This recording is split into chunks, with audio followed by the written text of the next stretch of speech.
Good afternoon, or should I say evening, morning. Morning? At any rate, I am the game master. Pleased to make your acquaintance. Before we begin, there is something I must tell you. You see, my job is to draw you into this world with my voice and cards, which is why I believe it best for you to play with the sound on. In fact, I insist on it. However, as you can see, my voice is subtitled, so you can always read along as well. Now then, are you ready? Let's begin.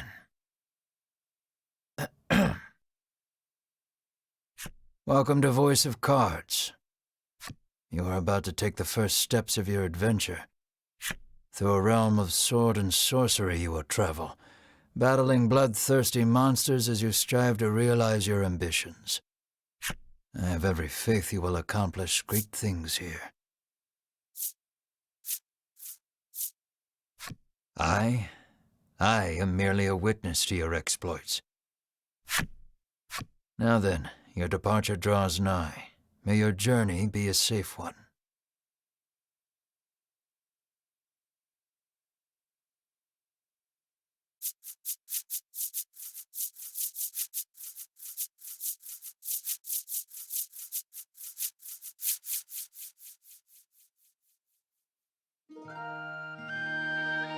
This is Castle Advent. Queen Nilla reigns over the kingdom from within its walls. 3 white-clad adventurers have gathered here at the Queen's summons. Present yourselves, O faithful of the Ivory Order.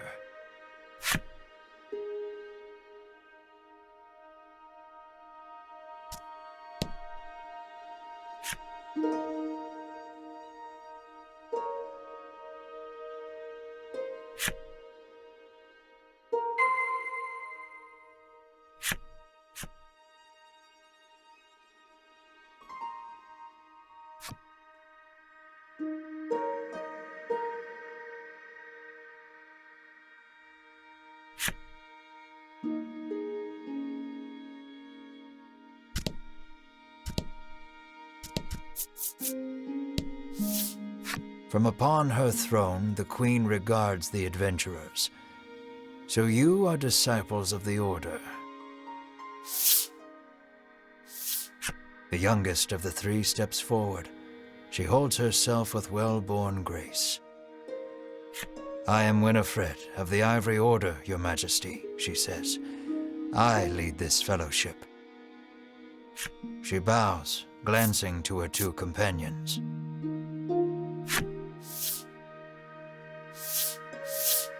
In response, the stern-looking one inclines his head and brusquely names himself Berwin.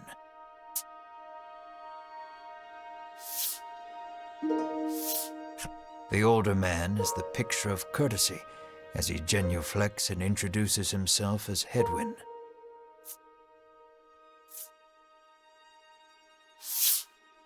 It is these 3 our story follows today.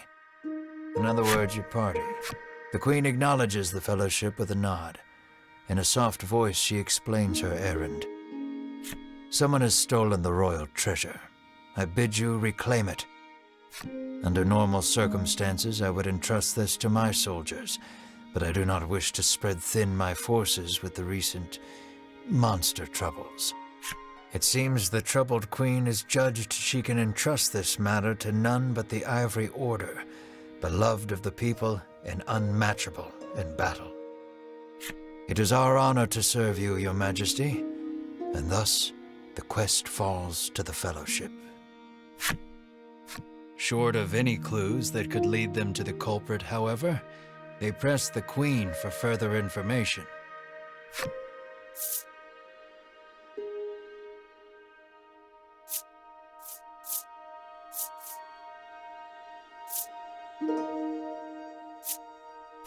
The Fellowship asks the Queen what the royal treasure is. The Queen describes a bottle containing a certain liquid.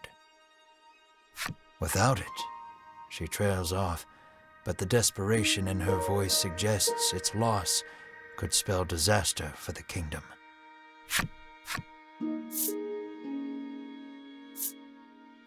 The Fellowship asks the Queen if she knows anything about the thief.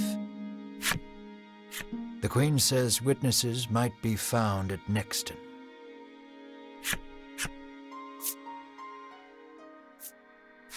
Usually, one would expect recompense for this sort of undertaking.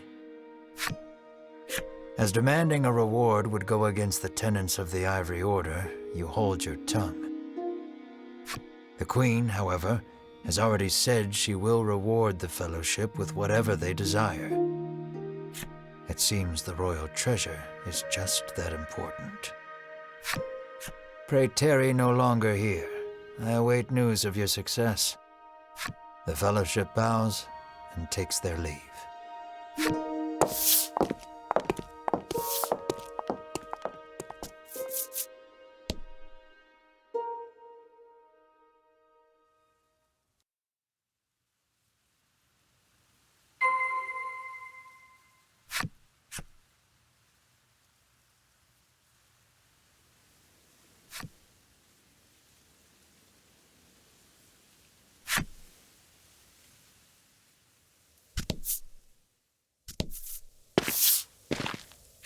We can waste no time finding the treasure. Winifred strides toward town. Wait, cries Berwin, blocking Winifred's path. A monster. You dare stand in our way? Hedwyn scowls at the foul creature. It lunges at the Fellowship.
Winifred heaves a disgruntled sigh, showing no signs of weariness from battle. Berwin silently wipes the monster's ichor from his weapon. Hedwyn inspects the remains of their foe. The Queen spoke true, he mutters, his face masked in contemplation. Winifred gives a grim nod at his words. Mayhap the treasure's theft and the monster's behavior are connected somehow. First things first, the Fellowship needs to gather more information. To Nexton, they set their sights.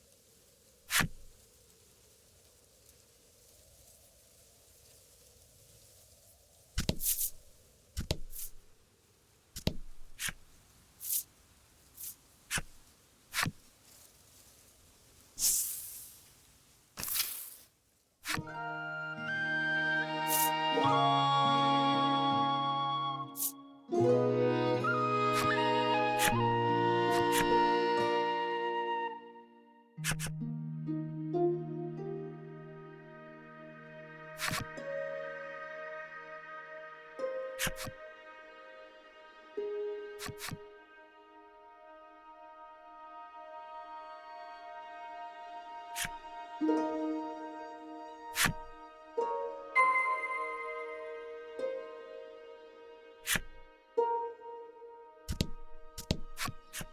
may I help you? The proprietor inquires.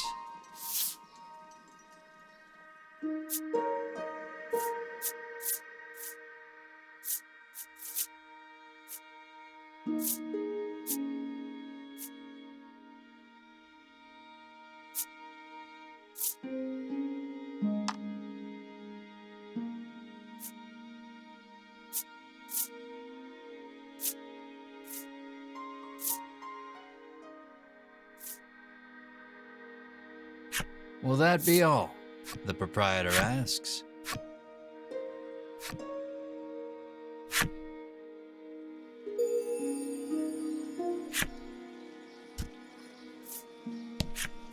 I'm too scared to leave town with all those monsters out there, the woman sighs.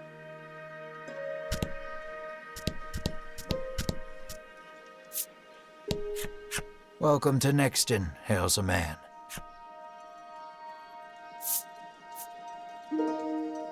The man doesn't respond to any question except to parrot back his original greeting.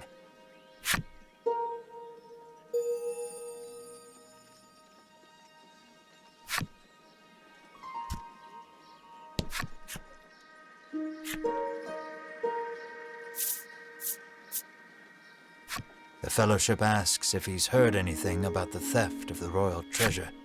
The man's eyes widen. He leans close to Winifred and whispers something in her ear. Welcome to Nexton.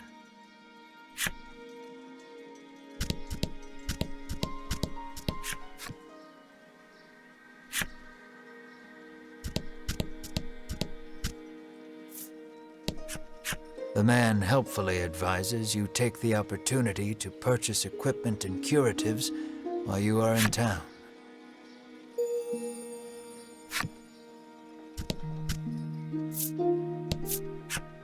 A woman sits hunched over by the side of the road. Upon catching sight of the Fellowship, she calls out for their aid. She's sprained her ankle and needs you to take her to the nearby apothecary.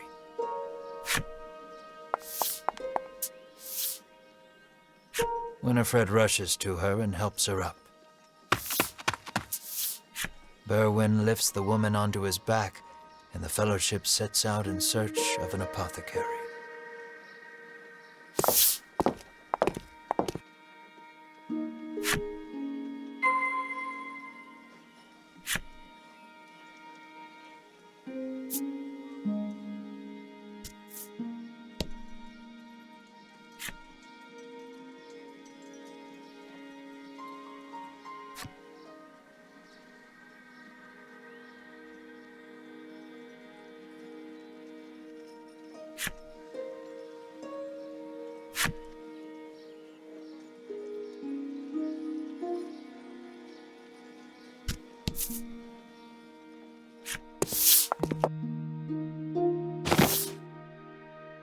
You arrive at the apothecary.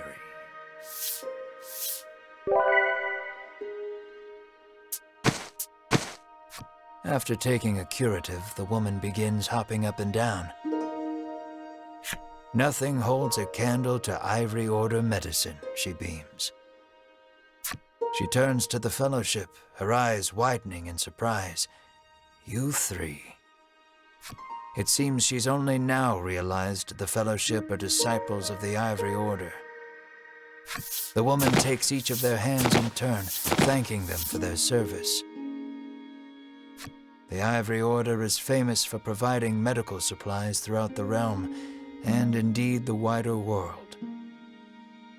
Every smile the Order brings to someone's face makes Winifred proud to be a disciple.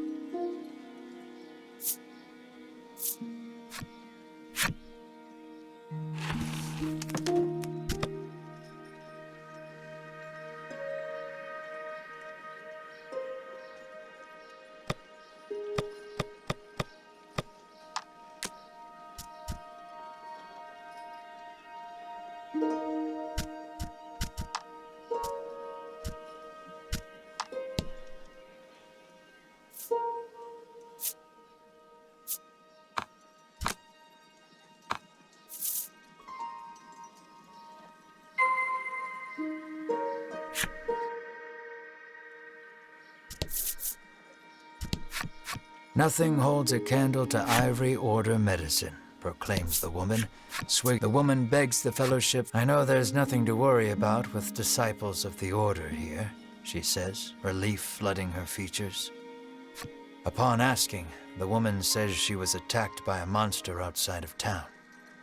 A strange creature, she says, nothing but bones, and it clutched a bottle of medicine as if its life depended on it.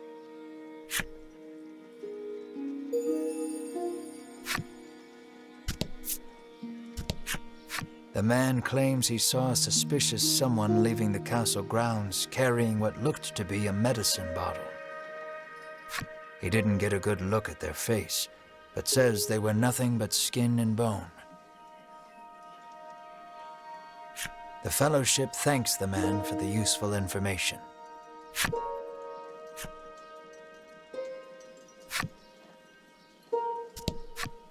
How may I help you? The proprietress inquires.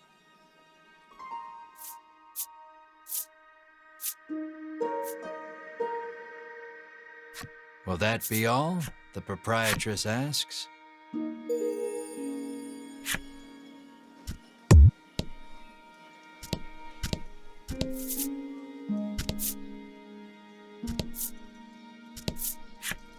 Apparently, there's a monster lurking around the outskirts of town stealing medicine, and only medicine. Rumors claim the monster fled to the west. Thanks to the information gleaned from the townsfolk, the fellowship is all but certain of who has stolen the royal treasure. The first clue was the queen's description of the treasure, a small bottle containing a certain liquid. Then there's the bony figure seen fleeing town, the skeletal monster clutching the bottle of medicine, and the monster that fled west. From all that information, the fellowship distills the thief's true identity.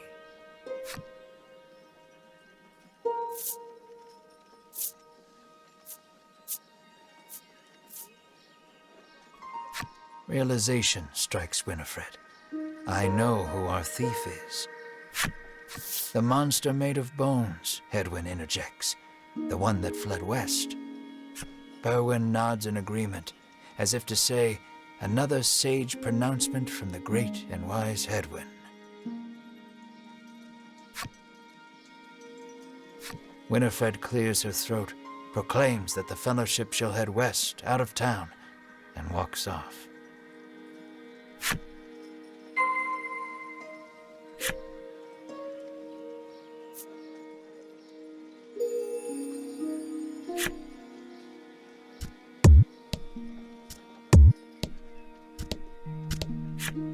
You make your way to the inn, where you're greeted with a hearty hello by the owner. You're from the Ivory Order, aren't you? Thanks to a royal decree, you're allowed to stay the night for free, and you're not about to refuse such hospitality.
fight.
The Fellowship moves westward, only to be unnerved by the sight of a human figure moving through the trees. The presence of large packs suggests a traveler.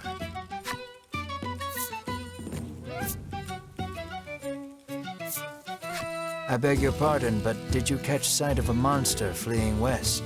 Winifred inquires. He gives her a puzzled look. There's nothing out there but the sea, he says. That and a cave full of monsters on the opposite shore. I suspect you might find your quarry there. The Fellowship exchange glances and nod as if to say, then that is where we shall go. Alas, they will need a boat to cross the sea. The traveler hoists his packs, suggests the Fellowship speak to the fishermen on the western shore, and takes his leave.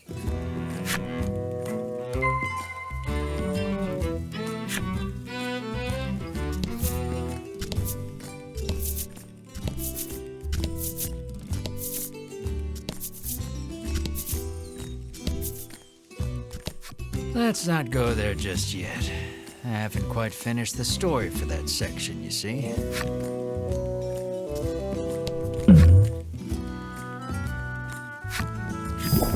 A monster appears to be in pain. Seems the poor thing's been poisoned. You may be able to aid it by administering some antidote.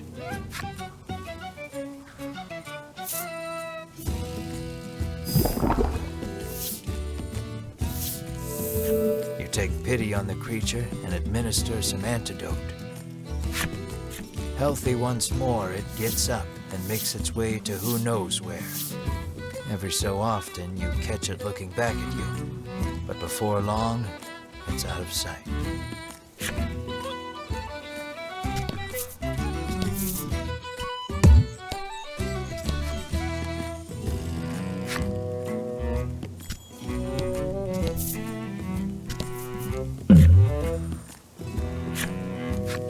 Monster appears, and just suddenly it makes a pained face, acting as if it's been poisoned.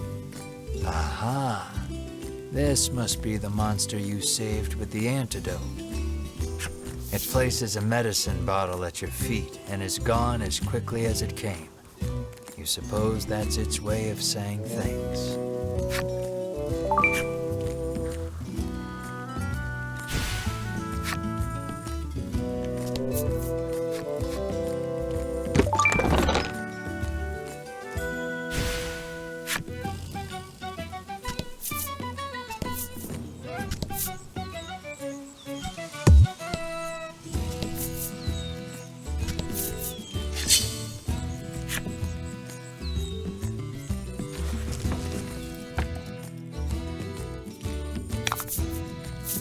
About the enemy.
Fellowship comes upon an anchored ship. Close by, a fisherman of exquisite physique hauls a net out of the water, his muscles rippling. This is no time for lustful reverie. Winifred races to his side and asks that he give the Fellowship safe passage aboard the ship. That vessel is cursed, the fisherman mutters, trembling.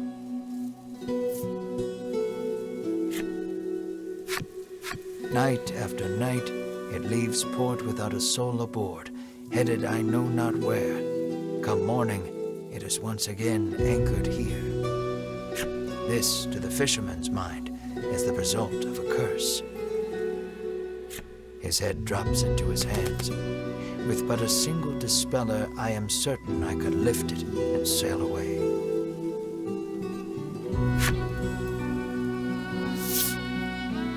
Alas, the Fellowship find themselves without any dispeller. They resolve to return to Nexton and find some.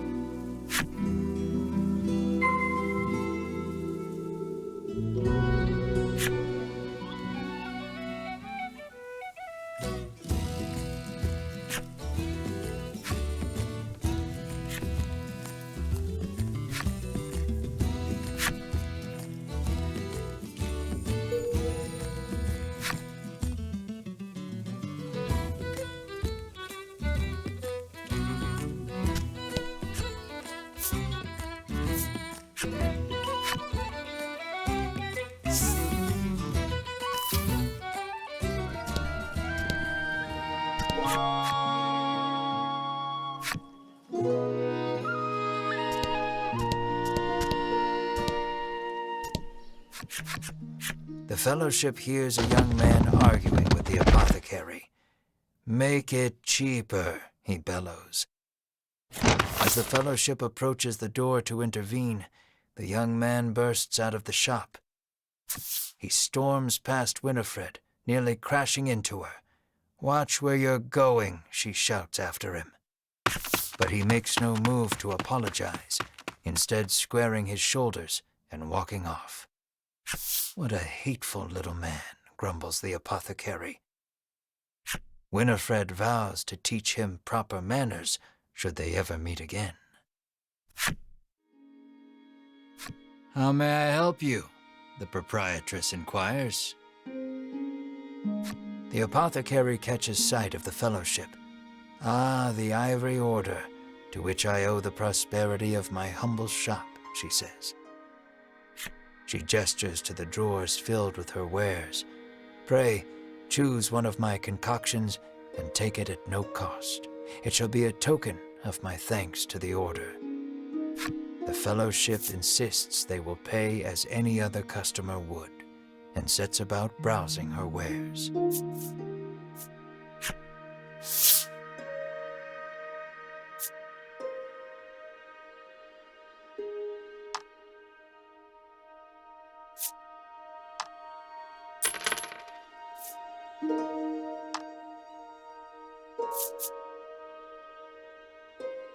"Will that be all?" the proprietress asks.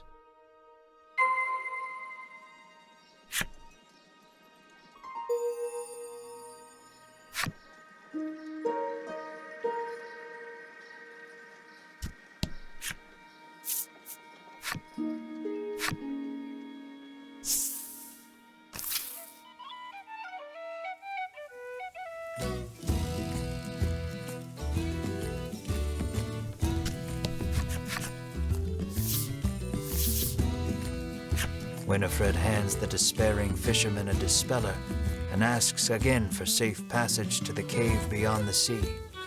The fisherman snatches up the concoction, so delighted that his pectoral muscles begin twitching.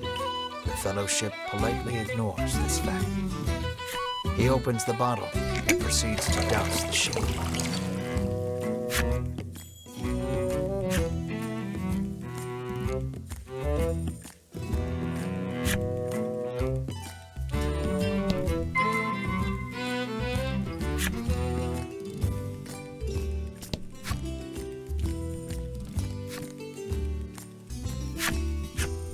"Are you ready to set sail for the cave?"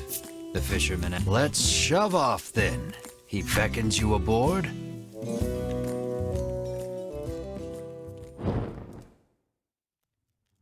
The Fellowship arrives at the mouth of a dank cave, its damp, rocky expanse threatening to swallow them. Monsters could come pouring out at any moment. The fisherman has anchored the ship in the cove. Come back here when you're ready to return to the mainland, he says.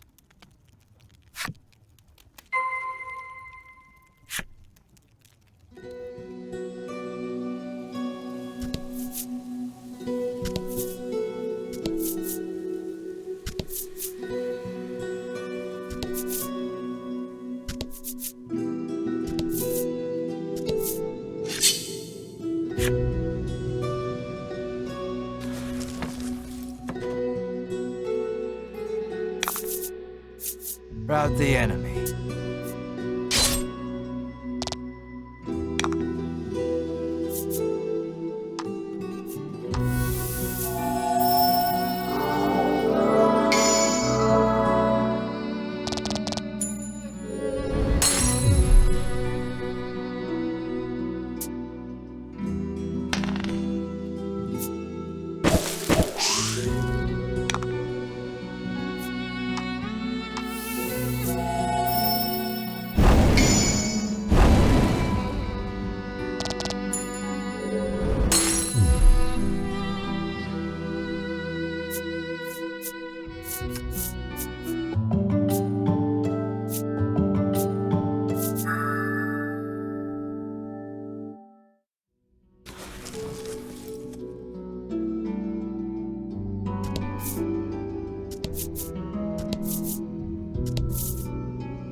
And fight.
And fight.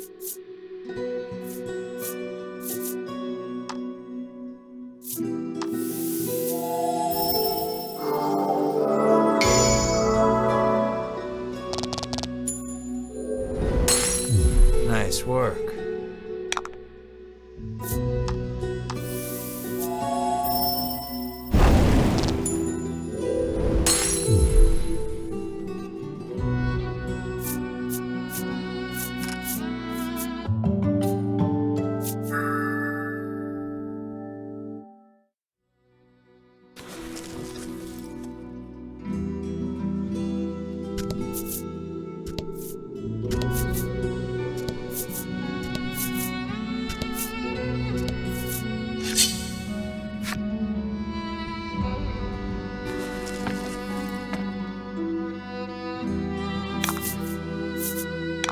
Rout the enemy.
Good work.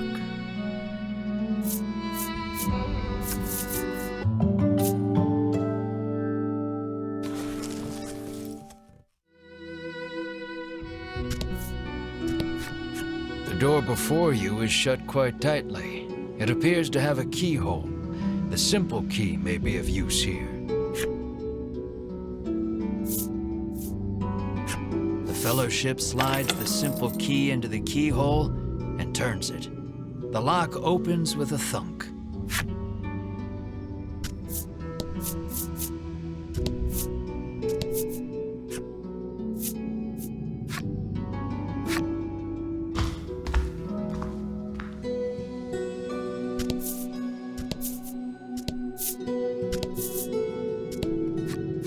An iron door towers before you.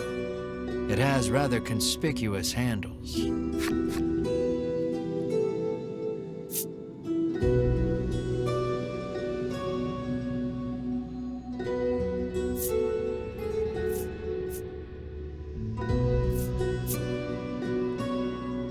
Berwin pushes the massive handles against the door with all his might. And Berwin gives the door a roundhouse kick out of pure frustration.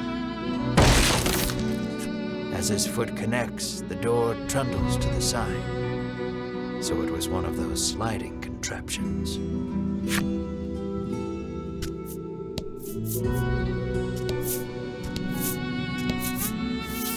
Something leaps out at the Fellowship from the darkness. Winifred deftly parries the attack with her staff. Edwin looks fondly at Winifred, only to have his reverie interrupted by Berwin's cry of, "It's coming back."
The Fellowship approaches the chest, only for a voice deep as an earthquake to echo through the cavern. "You shall not have it," a voice growls. The Fellowship warily eyes their surroundings as several somethings leap out of the shadows.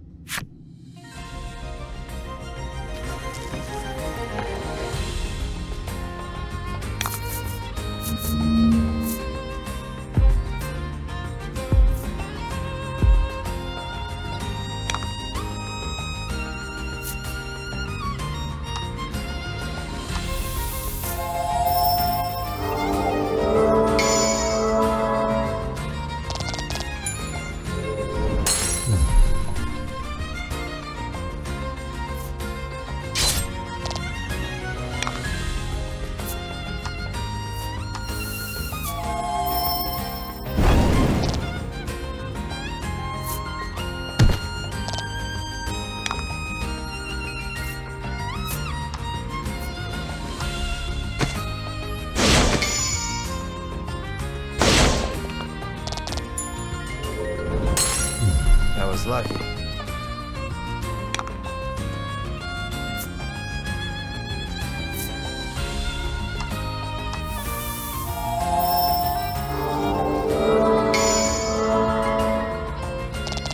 Nice work.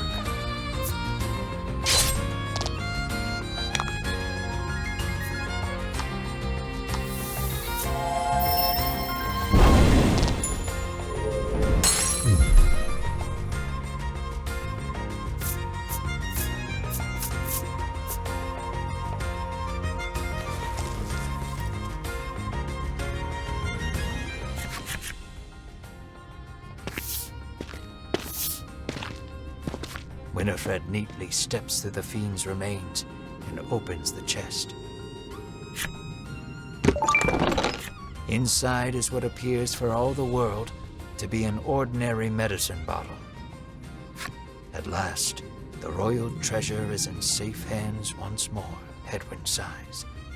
Winifred and Berwin nod in agreement.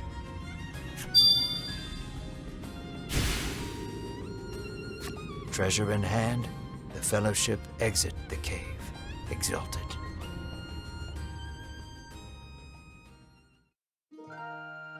In time, the Fellowship find themselves before the Queen once more. They offer her the retrieved treasure. As reward for the arduous task of returning our prized possession, I bid you name anything you desire, she proclaims. She is positively beaming and seems prepared to shower the Fellowship with riches, whether they demand them or not. But at that moment, a massive roar, the likes of which had never been heard before, shakes the entire castle. As the roar recedes, one of the royal guard, pale as a sheet, bursts into the royal hall. He struggles to gather his breath. Just now, over the castle, a dragon, he pants to Queen Nilla. A dragon, So the great evil has returned. Queen Nilla turns her gaze to the sky, dumbfounded. So the monster troubles are connected. Edwin says so under his breath, so the queen does not hear. A profound silence settles over the royal hall. The fellowship stand tall, unflinching, as though they know what must be done in the face of such a crisis.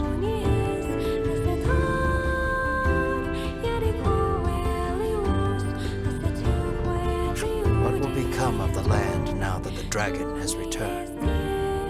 I'm afraid that will have to wait. We're all out of time for this portion of the adventure. Don't you worry. We'll continue the tale another time. I look forward to our next session. Until then, I bid you good day. Farewell, friend.